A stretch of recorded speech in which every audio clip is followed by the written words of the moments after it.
Hey guys, it's Raquel, and today I wanted to talk about a topic that unfortunately seems to be very obscure in I was gonna say health community, but actually in our society in general. Like, pretty much nobody has any idea of what this is and how we are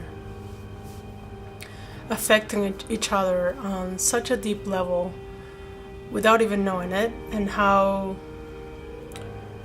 we are raising our children to be basically sick adults, and we're just continuing the cycle because we don't know what emotional abuse is.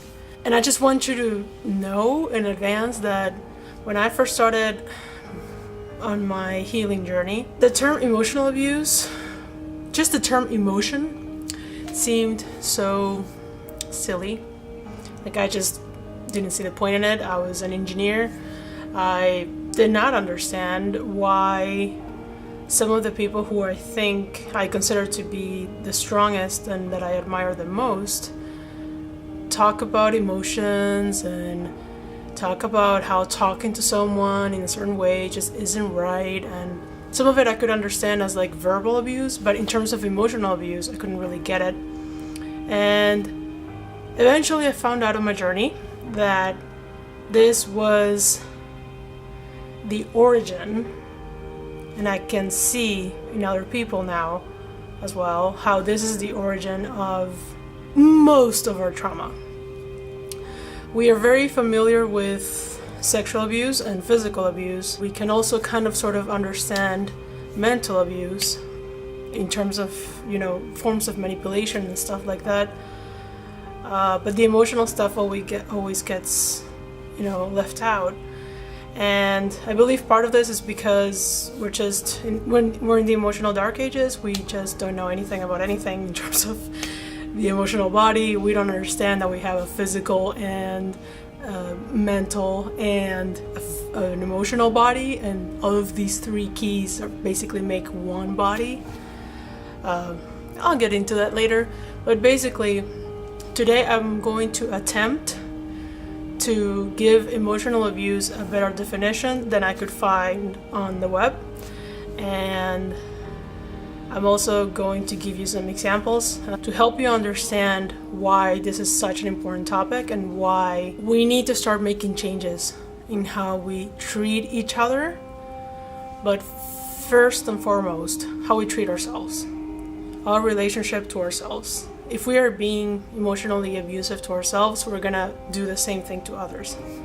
And this is why I always advocate for, self-love, self-compassion. Start with you first, and then it'll spill over to other people. That being said, I want to review some of the definitions that I could find online. Psychological abuse, that's what Wikipedia has. Psychological violence, emotional abuse, or mental abuse is a form of abuse characterized by a person subjecting or exposing another person to behavior that may result in psychological trauma, including anxiety, chronic depression, or post-traumatic stress disorder. It is often associated with situations of power imbalance in abusive relationships, including bullying, gaslighting, and abuse in the workplace. Emotional abuse is an attempt to control using emotions as manipulation instead of physical forms of harm. That sounds extremely one-sided towards the narcissistic end, but you don't have to be narcissistic to be emotionally abusive. You don't have to have a whole lot of narcissistic traits even. Okay, some examples are constant criticism or attempts to manipulate and control. So basically bullying, verbal bullying, shaming and blaming with hostile sarcasm or outright verbal assault, the use of shaming and belittling language, verbal abuse like name calling, withholding affection, punishment and threats of punishment, refusal to accept responsibility, mind games such as gaslighting when it comes to accepting personal responsibility. Oh, that's my favorite. Yes, it's not my fault. However, there is something really wrong with you. Yeah, but that's a narcissistic thing. This is what I'm saying. Like, emotional abuse can actually be a lot simpler than this. But anyway, I'm gonna finish the list. Refusing to communicate at all. Yes. isolating someone from supportive friends and family. So that sounds like a very fucked up dynamic. Here is a definition that I've come up with that hopefully will describe emotional abuse a little bit better, to include everything that it can actually mean. Long answer short, it is to exclude someone from true unconditional love. So if you see love as something that is very inclusive, it's, I include your perspectives into my perspective, I include your feelings, your emotions, I include your needs, I include all of those things as my own. And so I treat those things with the same kind of love and compassion that I would treat my own. Emotional abuse is basically any kind of behavior that results from not being completely tuned in to other people. So for example, let's say that you are hanging out with a group of friends and someone starts feeling triggered, right? Let's say that something happened that triggered someone and they suddenly go very quiet and they're kind of not okay. A group of friends that is emotionally abusive, without even knowing it, would not even notice that this person is currently triggered and they're suffering.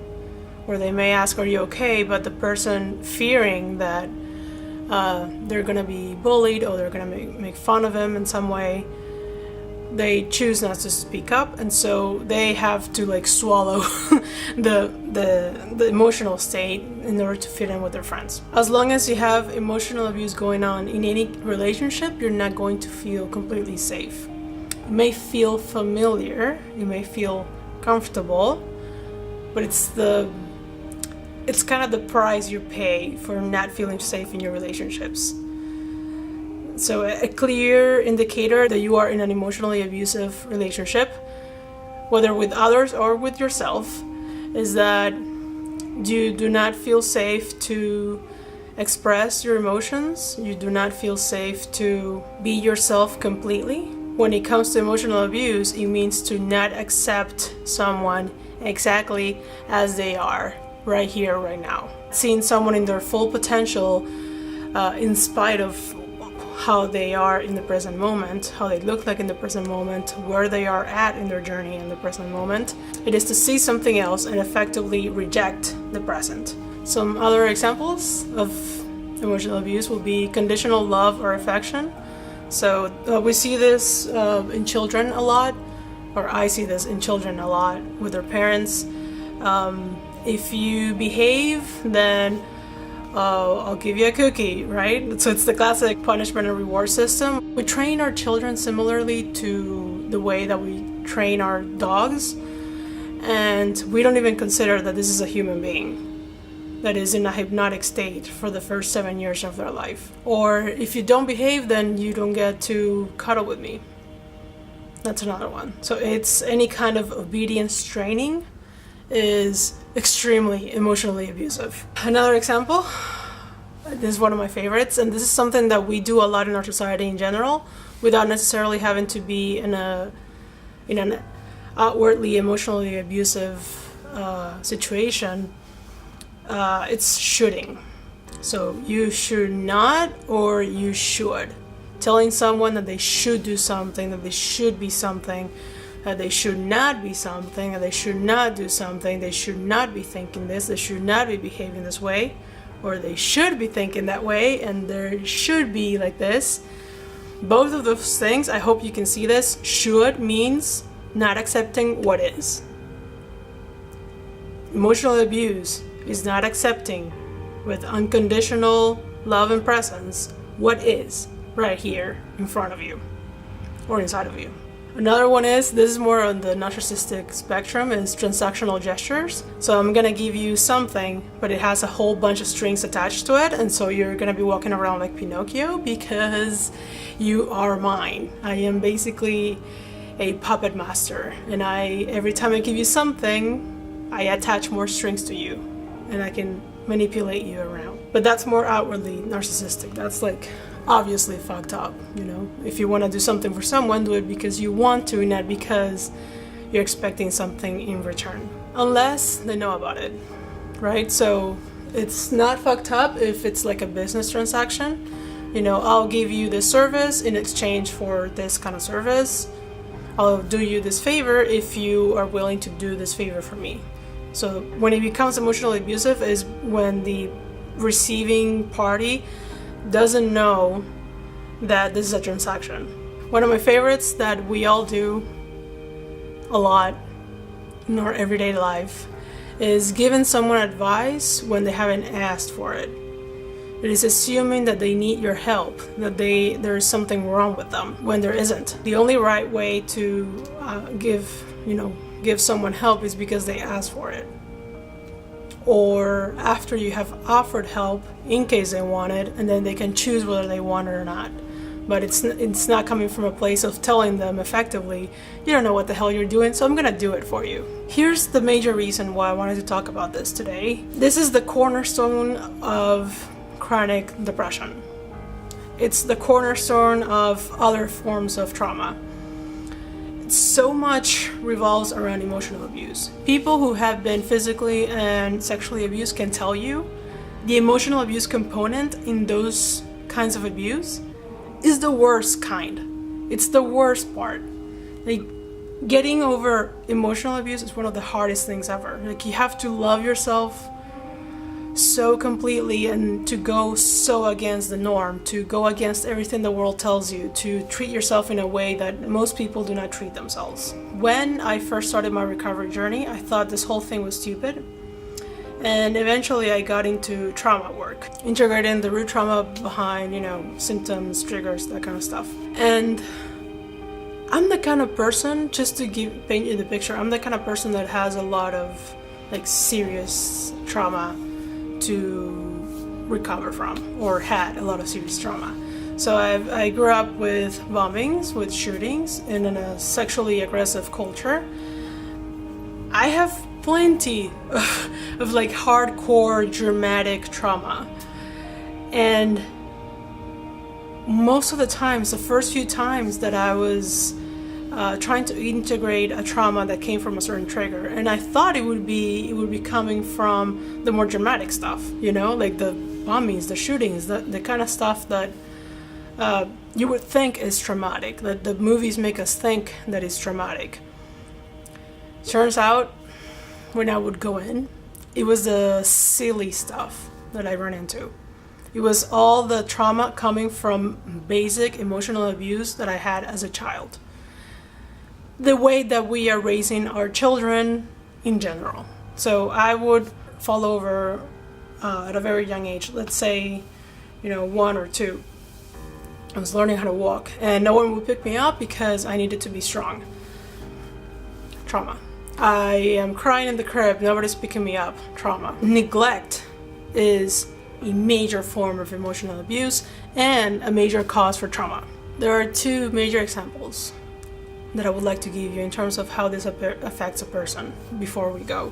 And I will probably talk about this subject in more detail in other videos because there's just so much to talk about. But just so you understand why this is so important to get and to heal. Example number 1.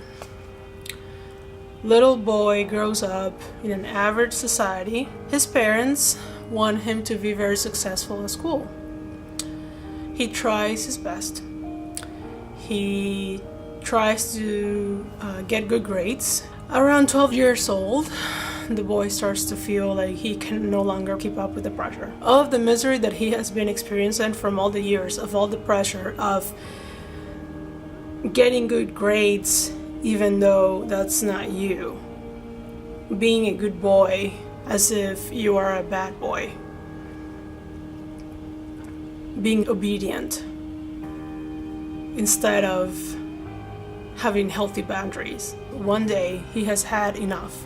He calls a friend wanting to speak with him. His friend doesn't answer. He leaves a voicemail saying, "I cannot take this anymore. I am clocking out." He takes his own life. I don't think I have to describe to you the amount of guilt that the people around him feel. This is what emotional abuse can do. It is so important that you recover from this. I cannot express it enough. I don't think I have the words. I'm not articulate enough. This is destroying our society. We have to stop being assholes towards ourselves. You have to love yourself if you want to recover. Example number 2. Grown man. In his late 30s, 40s, he's a therapist himself. He got into the health field at a young age because he himself wasn't happy. He always felt like he had this hole in him, but he didn't know why. He moves on, gets all of these achievements. He is very financially successful. He manifests the ideal romantic relationship. He has a support group. Everything in his life looks so fucking perfect. And yet, he is still depressed. And as any of you know how it's like to live in chronic depression, suicidal bouts come in and out. He's constantly somewhere in between. Constantly deciding not to take his life, but playing with the idea whether to take his life or not. I cannot tell you how many people in the self-help, in the self-improvement, in the health fields I see that have no idea what this is. And they're attempting to help their clients heal when they themselves don't know about this. When they themselves are in abusive relationships, when they themselves treat their employees in emotionally abusive ways. Whether you want to make a change or not in how you treat yourself, I'll leave that up to you. And I'll see you next week.